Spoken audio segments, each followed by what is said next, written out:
Welcome back. I'm Raj Kletke, and today I'll show you my two choices for what I think are underutilized fly styles for trout fishing. I'll also briefly explain how I commonly fish them and hope to inspire you to explore tying and fishing these fly styles more. For any of you that have followed my videos, it's probably no surprise that my choices for the two most underutilized fly patterns, at least in my area, are the subsurface midge pupa patterns and soft hackles.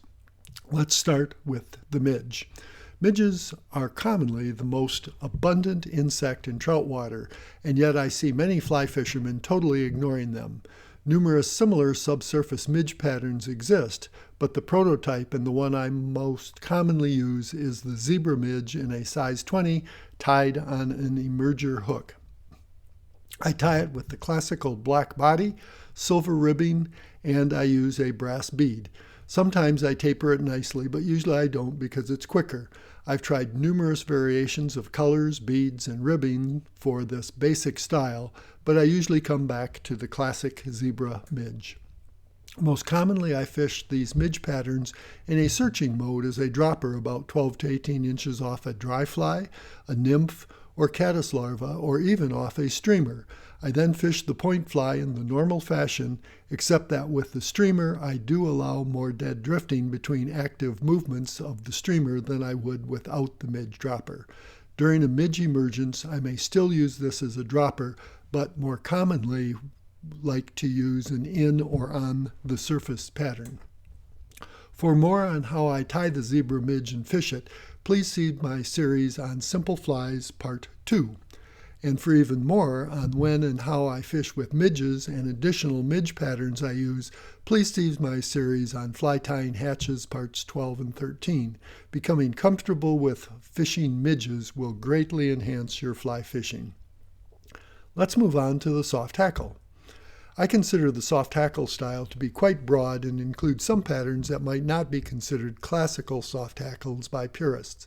I tie soft hackles in different colors, with and without thorax tufts of material, or occasionally with a thorax bead, and commonly I tie them in sizes 12 to 24.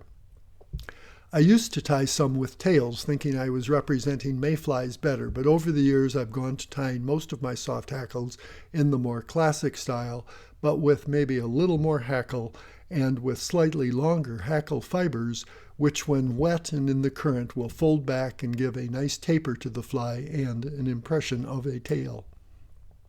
I use soft hackles commonly during hatches for caddis, mayflies, and midges.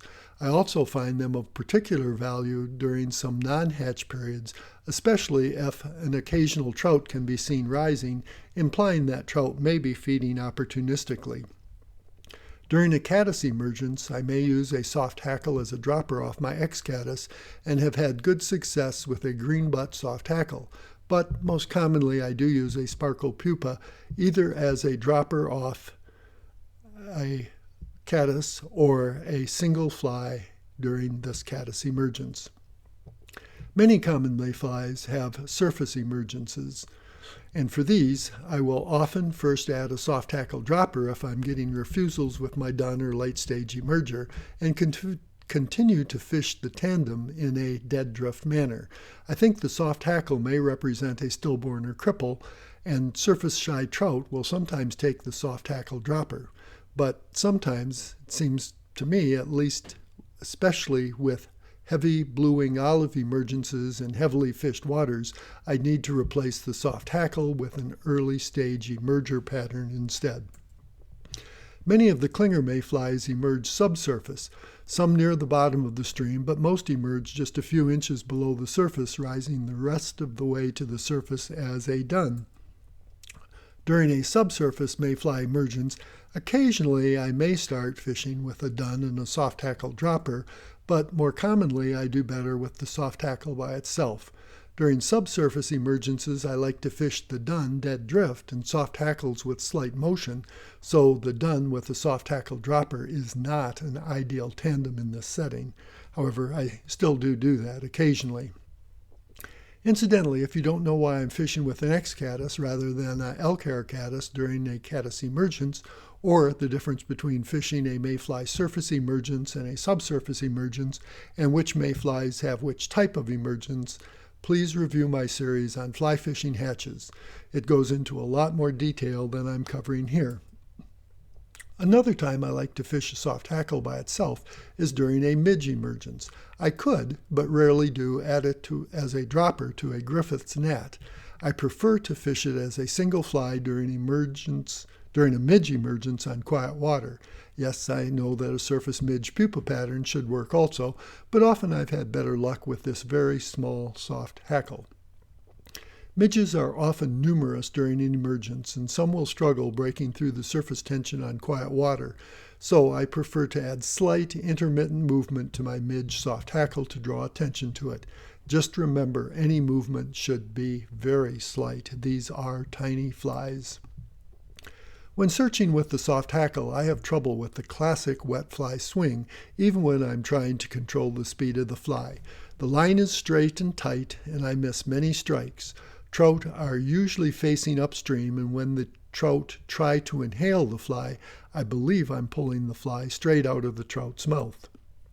I usually do better by making my casts partially cross stream, even up to 90 degrees in slow current, and then I mend a small downstream curve into the line so that I can pull the fly into the side of the trout's mouth. I control the speed of the fly and maintain the curve by gradually lowering my fly rod and stripping out line as I swing my rod downstream. I like adding small movements followed by drifting, being careful to not pull out the line's curve until the end, when the curve will straighten on its own. In faster currents, I may need to make small upstream mends to slow this straightening. This may sound a little difficult, but try it on relatively slow current first, and you'll see that it's quite easy. It's just a little difficult for me to explain. Just keep these principles in mind and try to apply them when you're fishing soft hackles. Current speed, conflicting current speeds, presence of rocks or other obstructions, etc. may cause you to modify your basic technique, but the principles remain the same. I try to control the drift at the proper speed and maintain a small curve in the line while avoiding a tight line as much as I can, and still add a little movement to get the trout's attention. Of course, while doing this, try to maneuver your fly to areas that likely hold trout, and, if necessary, like in all fly fishing, ignore all principles to get the fly to where the trout are. The most realistic fly and drift do no good if there are no trout in that location. Okay, it's your turn. What are your choices for underutilized fly patterns? Join me next time when we start looking at some choices we make when tying flies. I'm Raj Kletke, and I'll see you soon.